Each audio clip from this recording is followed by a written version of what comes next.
Hello, everyone, and welcome to another Starman Just Watched. With me is Billy. Woo! And we watched Night Books on Netflix. Yeah.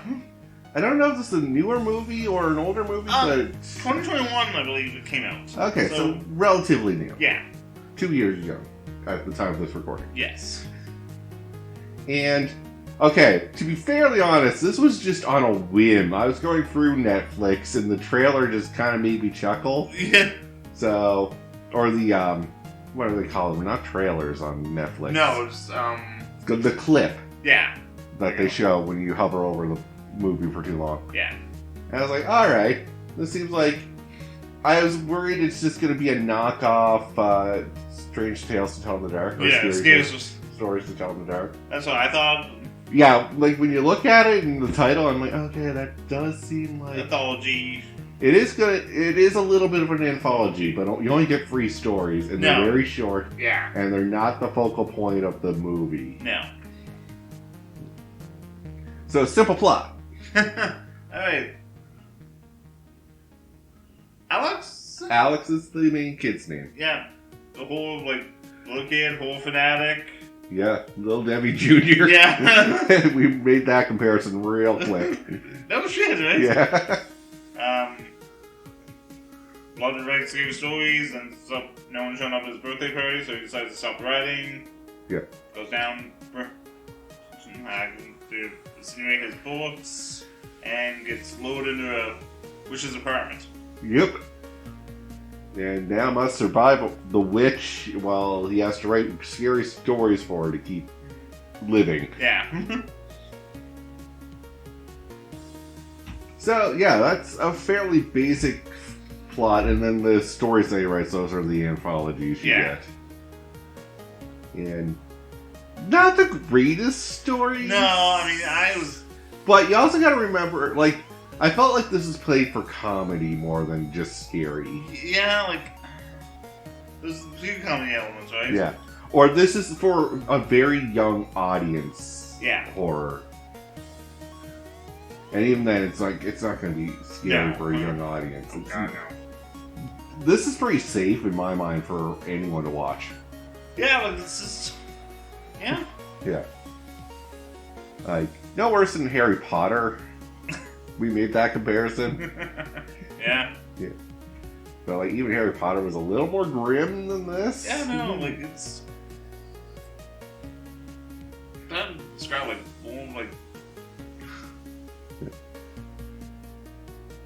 Yeah, Yeah, this is where I was hung up on. I was like, who was this for? Yeah, what was the target? Because apparently it's based on a book series. Yeah. And, the stories felt like they dumbed them down because the person writing them is supposed to be a young child. Yeah. I don't know how old Alex is supposed to be in this. No. Yeah, no one says. No, it doesn't say for anyone, so you don't know the age of anyone in this. Other than school kid. Yeah. Young enough to be in school.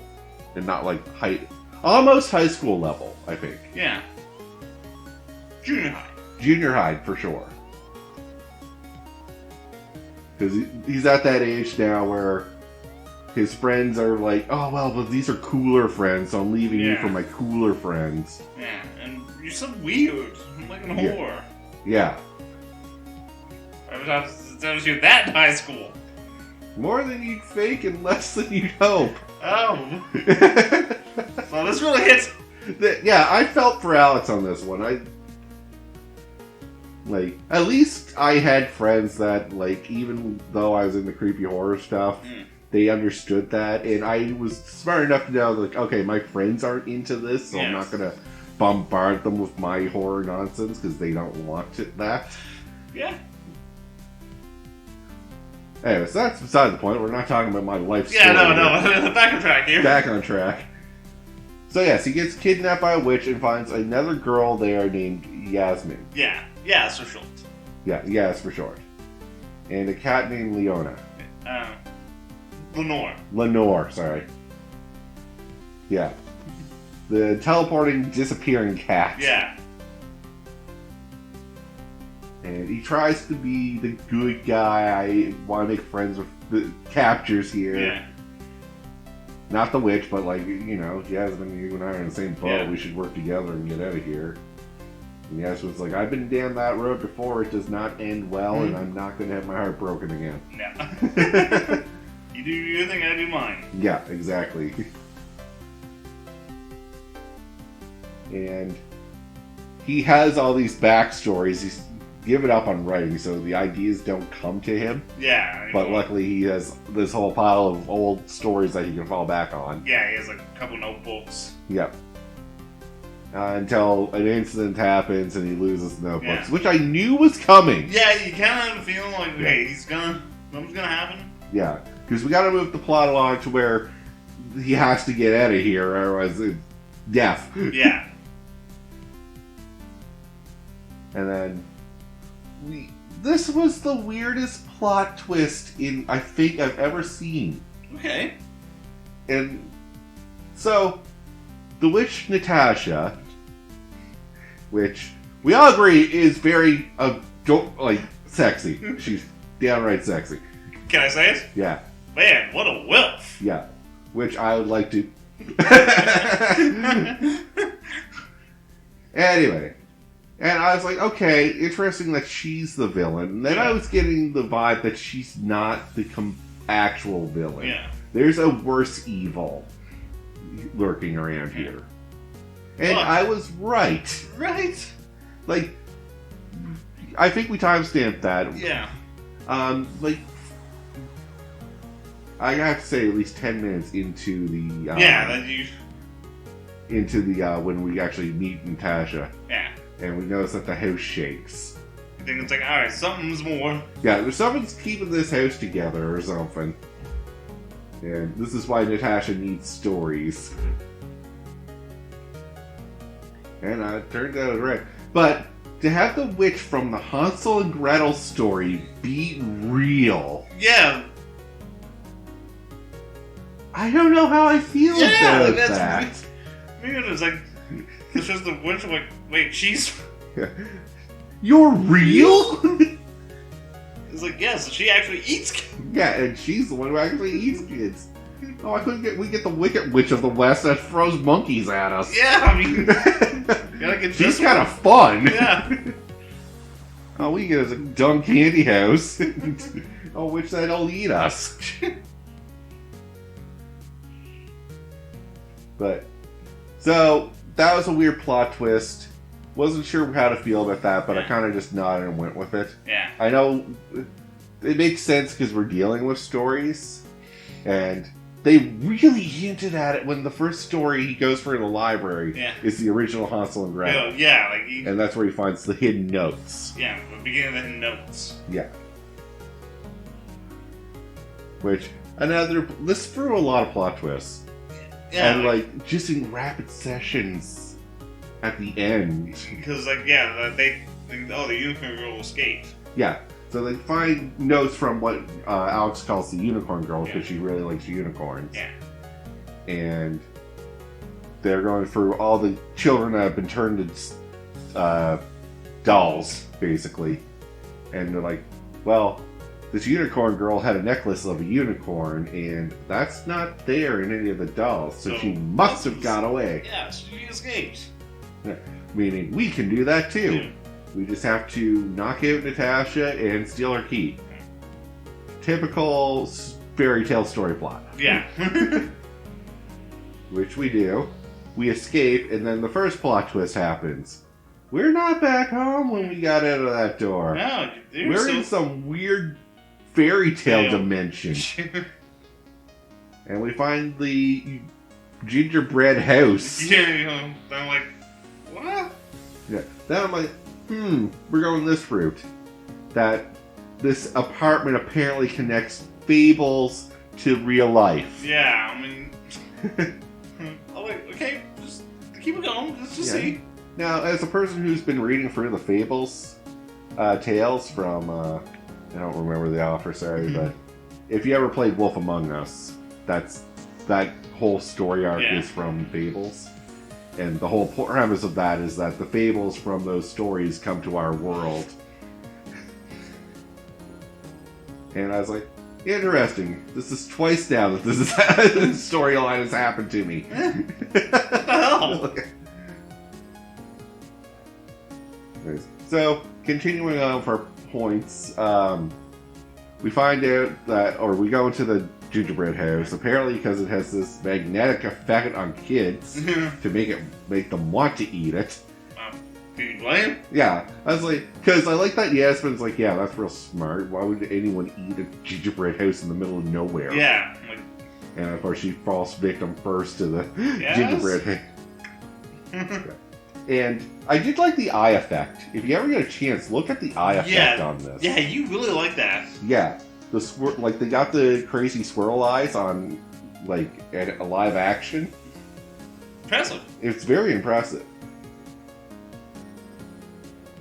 Nice. And then they just pass out from a sugar coma is what I called it.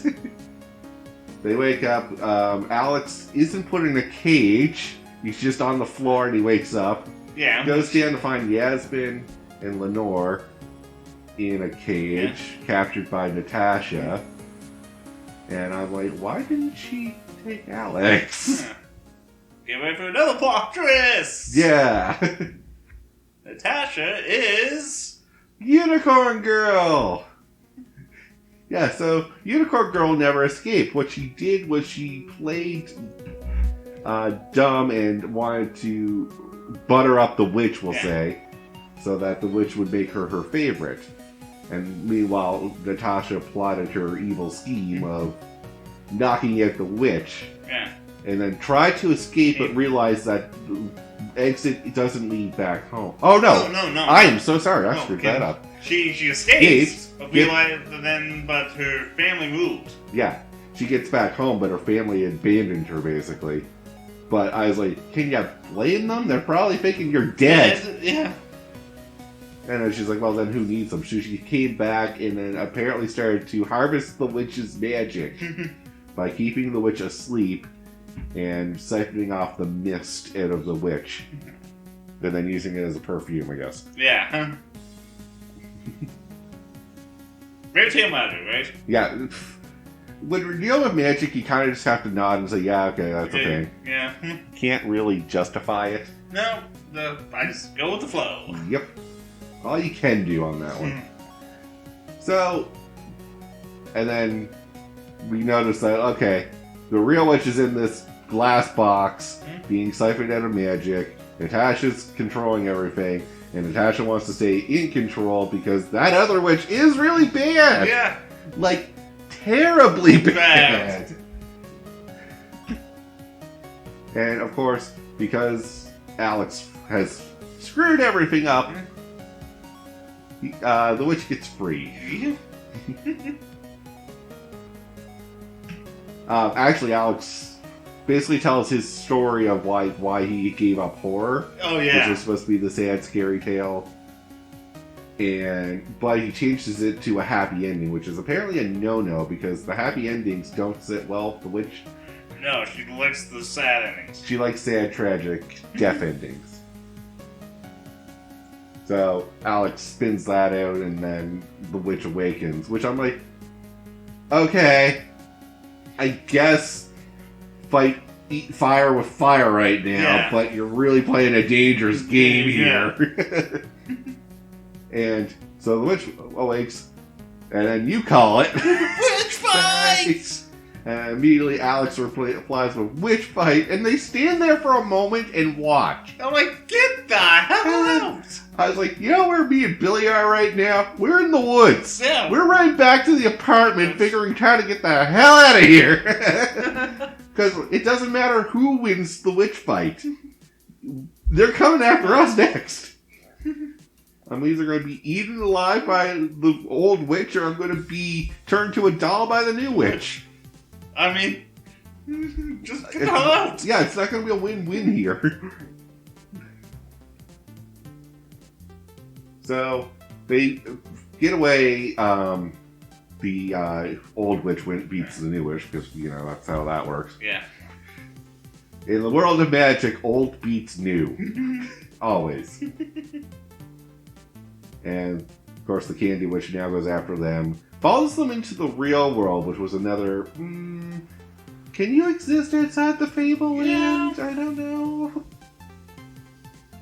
But I guess we're writing a kids horror movie. We have to do something like this to get it scary. And then the dumbest way of beating her happens. She fell for it again. Yeah, remember how the witch was defeated the first time in the story tales? Well, guess what? We're doing it again! Yeah, I'm going to pretend to read these horrible stories to get the witch's attention, because she likes those more than eating kids, apparently. Yeah. Like, that's like saying, hey, do you want to watch this TV show or have this slice of cake? I'll have the slice of cake as I watch the TV show. Like, there's nothing stopping me. No. The TV show is way more important than cake right now. And then Alex throws the book into the boiler, the witch somehow is like, I need that book. That's the most important thing in my life right now. Reaches into the burning boiler. I'm like, you can't be that dumb. You fell for it twice. How dumb are you? Good God, Matt. It's like the oldest trick in the book. And now we burn the witch, and then Alex and Yasmin become friends in the real world. And that's basically how it all wraps up. Yeah. Or is it? Yeah, or is it? They tried to do the stinger ending, but I mean, I was like so checked out after the witch burned. I was like, yeah. You could have wrote that like, oh, the kids came back to life and made it into the real world, and I would have been cool. We got a super happy ending. Yeah. But no, we had to give the Natasha might still be alive. Yeah. But I was like, at this point, what does it matter? Because the witch she was harvesting magic from's dead. Yeah, so she has no powers. She's gonna lose her powers. Well, they do a sequel. Want to see what kind of bullshit? Yeah, like, I don't think there's gonna be a sequel to this, but if there is, I'd be really curious on where they go with that. Yeah.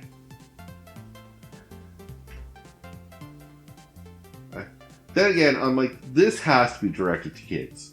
Yeah. So a kid would see that and just be scared of the fact that the witch is still alive. Yeah. Oh my god. But wouldn't clue in, I was like, wait, she doesn't have her powers anymore. Yeah.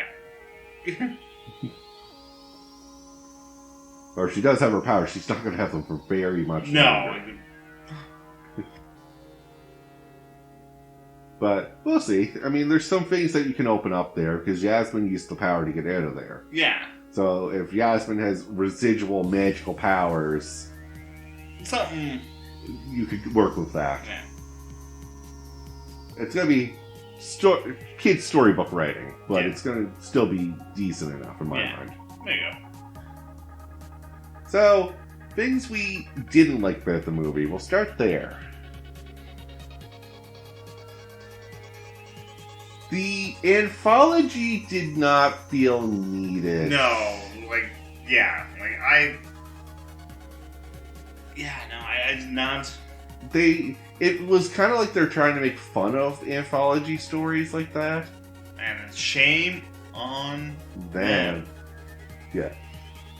Because they always did this, like, throw up the title screen of the story, and then interrupt the story back to the real world to show you that this is just a story. Then back into the story again. Yeah, I did not like that. I did not like that at all. It was a little jarring, didn't really sit well with me. So I think we both agree on that was not the selling point for this. Things we liked about the movie. And the different story references. Yes. We went all over the books. We went from Hansel and Gretel, Dagon was in there. Because we didn't know why that. Like, did that just say Dagon? Yeah, I was like, hey, yeah, it's Dagon. Like, why aren't you reading these? Yeah, you want to skew stories. Yeah. HBO. And tragic endings. H.P. Lovecraft guy. Read these and get inspired. Like, props to them for making these Lovecraft reference. Yes. Because I know a lot of people won't get that, because unless you do know the actual story Dagon, you're not going to know, because it doesn't say Dagon by H.P. Lovecraft. No. But anyways. Yeah. And Frankenstein was in there as Yeah. another reference. So we went through the gambit of like the old horror story. Yeah, the old Grimm fate. Yeah, kind of the evolution. The Grimm stories, the Frankenstein, Mary yeah. Shelley. and then rated H.P. Lovecraft. Yeah. So It's beautiful. it was very nicely well done. Yeah. And the visual effects in this weren't bad. No, I mean, There was nowhere I was laughing at the visuals of it. no. Yeah, they weren't like they weren't bad, like they weren't like B-movie bad. No, like Good, like even the cat attack scenes were. pretty good. Yeah. So, final thoughts before we wrap up. I don't know. I mean, we wanted a nice Halloween movie with the kids. This is actually a good one for just a nice Halloween movie or just a nice scary movie for the kids. Yeah, it's not too corny. Kids. Yeah. That's what I liked. It was so middle of the road. It wasn't trying to be funny, haha, kids should laugh at this. But it wasn't also trying to be over the top, too scary for kids. Right in the middle. They were Perfectly right in the middle. So with that though, we'll call the episode here, so thank you all very much for listening in. Until next time, have a good one. Dig it.